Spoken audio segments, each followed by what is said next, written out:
और हम और आप लोग आ जाते हैं मुंह उठाए, चलो बद्रीनाथ चल रहे हैं। कई लोग यहाँ पर आने के बाद बोलते हैं शंकर का स्थान है। बद्री विशाल के ऊपर माँ लक्ष्मी ने बेर की झाड़ी बन गई, एक छाया कर दी। बेर की छाया क्यों बनी? क्योंकि बेर के पत्तों में बर्फ नहीं टिकती है। बेर के नमस्कार, मैं हरीश एक नए अनुभव में आप सबका स्वागत करता हूं। आज इस अनुभव में मैं आपको लेकर चलने वाला हूं अपनी बद्रीनाथ की यात्रा पर और बताने वाला हूं बद्रीनाथ धाम का महत्व। हालांकि ये वीडियो मेरी बहुत लेट अपलोड हो रही है, अभी शीतकालीन का टाइम चल रहा है तो बद्रीनाथ धाम के कपाट फिलहाल में बंद हैं, लेकिन ये वीडियो मैं आपके साथ अभी साझा कर रहा हूँ। इस यात्रा की शुरुआत हमारे तुंगनाथ चोपता से हुई। बीच का सफर बहुत ही खूबसूरत था। सुनसान सड़कें। कुछ समय के सफर के बाद हम गोपेश्वर पहुँचे। गोपेश्वर से बिना रुके हम जोशीमठ पहुँचे। जोशीमठ यानी ज्योतिर्मठ। जोशीमठ से निकलने के बाद शुरू हुई हमारी बैकुंठ धाम यात्रा। बहुत विशाल पहाड़ों को काटकर बनाई गई ये पतली सड़कें, इन रास्तों और पहाड़ों को देखकर लग रहा था जैसे कि हम एक अलग ही दुनिया की तरफ जा रहे हों। रात लेट बद्रीनाथ पहुंचे और सुबह उठते ही एक अलग ही एहसास था। चारों तरफ बर्फीले पहाड़ और बीच में ये बद्रीनाथ धाम। बद्री नारायण भगवान की जय जयकारा के साथ हम निकल पड़े बद्रीनाथ के दर्शन के लिए।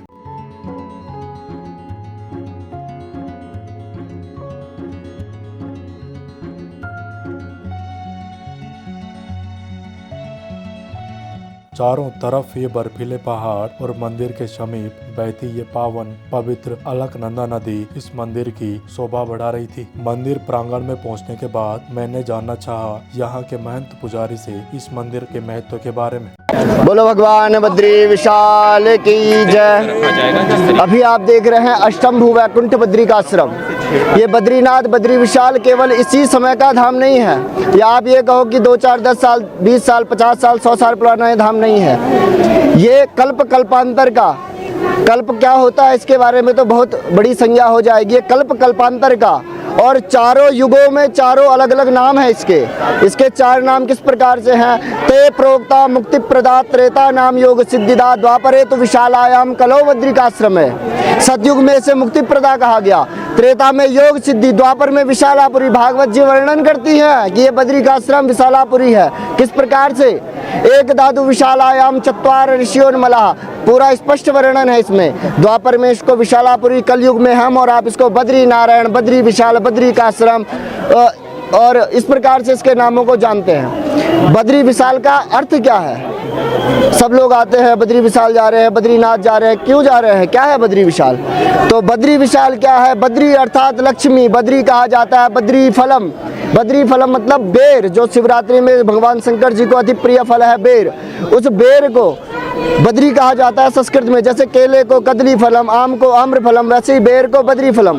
भगवान विष्णु के ऊपर, भगवान नर और नारायण के ऊपर माँ लक्ष्मी ने बेर की छाया बनकर, बेर की झाड़ी बनकर, और भगवान बद्री नारायण के ऊपर इसी प्रकार बर्फबारी हो रही थी। भगवान बद्री विशाल के ऊपर माँ लक्ष्मी ने बेर की झाड़ी बन गई, एक छाया कर दी। बेर की छाया क्यों बनी? क्योंकि बेर के पत्तों में बर्फ नहीं टिकती है। बेर के कांटे बाहर की ओर होते हैं। कोई राक्षस, कोई हिंसक जीव भगवान पर आक्रमण न कर दे, इसलिए भगवान माँ लक्ष्मी ने भगवान के ऊपर बेर की छाया की। बद्री अर्थात है लक्ष्मी, नाथ मतलब बद्री के जो नाथ है, लक्ष्मी के जो नाथ है विष्णु, बद्रीनाथ। बद्री विशाल, वही बद्री, वही बेर की छाया, वही बेर की झाड़ी। भगवान की माया के द्वारा, किंचित कथा बड़ी लंबी है, वही बेर की छाया विशाल हो गई थी, बड़ी हो गई थी, वृक्ष का रूप धारण कर लिया था, इसलिए वो बद्री विशाल। बद्री नारायण, बद्री कौन है? लक्ष्मी। नारायण कौन है? भगवान स्वयं विष्णु, नर नारायण अवतार हुआ था, तो बद्री नारायण। बद्री नारायण का आपको अर्थ समझ आ गया होगा। बद्रिकाश्रम इसको कहा जाता है, पूरा अष्टम्भु वैकुंठ बद्रिकाश्रम। बैखायन तीर्थ, यहाँ से 10 किलोमीटर नीचे हनुमान चट्टी है, वहाँ से लेके मुचकुंद गुफा, माणा से आगे मुचकुंद गुफा है, वहाँ तक बद्री विशाल का क्षेत्र पाया जाता, माना जाता है। ये पूरा बद्री विशाल का क्षेत्र है। अब ये 2 पहाड़ देखेंगे, बीच में चल रही है माँ अलकनंदा, विष्णुपदी अलकनंदा, भगवान विष्णु के चरणों से होते हुई, और ये विष्णुपदी अलकनंदा अलकापुरी से होते हुए यहाँ से और देवप्रयाग तक जा रही है। देवप्रयाग में माँ गंगा से, माँ अलकनंदा और भागीरथी का विलय होता है तो संगम बनता है, वहाँ से गंगा नाम पड़ता है अलकनंदा जी का। सामने आप देखेंगे यह है नर पर्वत, यह है नारायण पर्वत। नर पर्वत पर नर ने तपस्या की, नारायण पर्वत पे नारायण ने तपस्या की। सामने ही आप देखेंगे पंचशिला, एतत् पंचशिला मध्य शुद्धो बद्रिकाश्रम में, 5 शिलाओं के मध्य का जो भाग है वही शुद्ध बद्रिकाश्रम है। इस प्रकार से इस बद्री विशाल की बड़ी ही महिमा है। किंचित शब्दों में मैं अपनी वाणी से क्या इस बद्री विशाल का गुणगान करूं। इसके गुणगान करने के लिए ग्रंथ और वेद और पुराण कम पड़ गए। सामने आप देखेंगे माता उर्वशी, उर्वशी अप्सरा है लेकिन यहाँ देवी के रूप में उसकी पूजा होती है। माँ उर्वशी की यहाँ पूजा होती है। माँ नंदा देवी का बामणी गांव में यहाँ पर सेवा पूजा होती है। हिमालय की पुत्री नंदा, माँ नंदा की यहाँ पर पूजा होती है। चरण पादुका सामने है। नीलकंठ पर्वत पर भगवान विराजमान है। ठीक पीछे केदारनाथ है। माणा चले जाओ, ब्यास गुफा, गणेश गुफा, भीमपुल, सरस्वती नदी, भगवान शंकर का स्थान आदि केदारेश्वर। और यहाँ के बारे में तो बताया ही क्या जाए, हमारे शब्द कम पड़ जाएंगे यदि यहाँ के बारे में गुणगान किया जाए। बहुत सी यहाँ की बातें हैं, बहुत से यहाँ के शास्त्र सम्मत बातें हैं। हमें जागरूक होना पड़ेगा। केवल और केवल बद्रीनाथ केदारनाथ यात्रा करके कुछ नहीं होगा। आप लोग कुछ नहीं कर पाओगे यात्रा करके। यात्रा करने के उपरांत उस जगह के बारे में क्या जानकारी है, इस चीज को आप पहले लो। वेद और पुराणों से लो। नहीं ले पाते वेद और पुराणों से, ब्राह्मणों से पूछो, संतों से पूछो, अपने गुरुजनों से पूछो कि हम वहाँ यात्रा करने जा रहे हैं, हम फलाने तीर्थ में यात्रा करने जा रहे हैं, उस तीर्थ का क्या महत्व है। और हम और आप लोग आ जाते हैं मुंह उठाए, चलो बद्रीनाथ चल रहे हैं। कई लोग यहाँ पर आने के बाद बोलते हैं शंकर का स्थान है। अरे शंकर और शिव और भगवान विष्णु में भेद नहीं है, पर कम से कम मानसिकता तो रखो कि किस चीज का ये मंदिर है, क्यों मंदिर है। हम लोग सब आके यात्रा में चले जाते हैं, घर चले जाते हैं। हम तो बद्रीनाथ जी भैया दर्शन कराए। यात्रा है, यात्रा को यात्रा के हिसाब से करें। या बड़े बड़े भवनों की, बिल्डिंगों की आवश्यकता नहीं है, विकास की आवश्यकता है। बहुत छिन्न भिन्न हालत है, चलो ठीक है, लेकिन एक हिसाब से यहाँ पर विकास को किया जाए, ये हमारी अपील है सब लोगों से जो भी शासन प्रशासन में है और इत्यादि।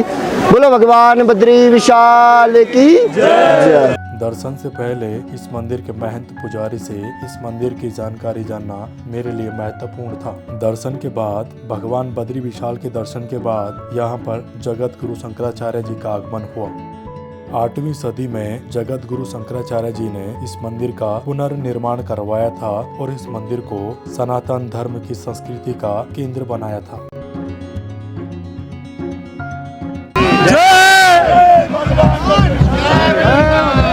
जय बद्री विशाल। आदि गुरु शंकराचार्य महाराज अपने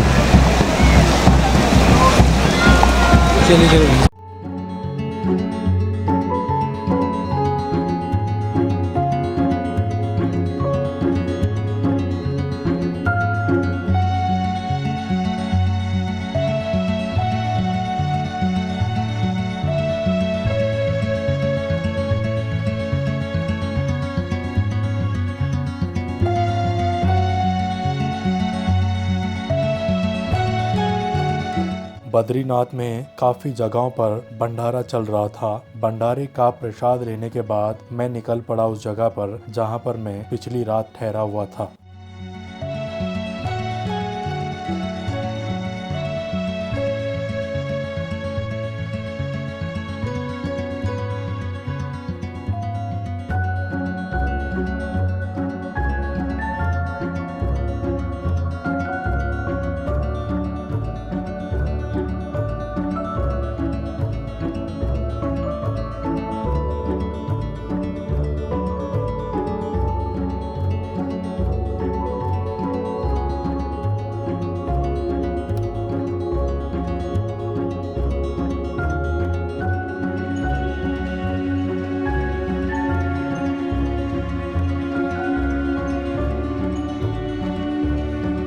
इस वीडियो में हमारी बद्रीनाथ धाम यात्रा यहीं पर समाप्त होती है। उम्मीद है आप सबको महंत जी के द्वारा दी गई जानकारी पसंद आई हो तो जरूर लाइक, शेयर, चैनल सब्सक्राइब और जल्द मिलते हैं एक नए अनुभव के साथ।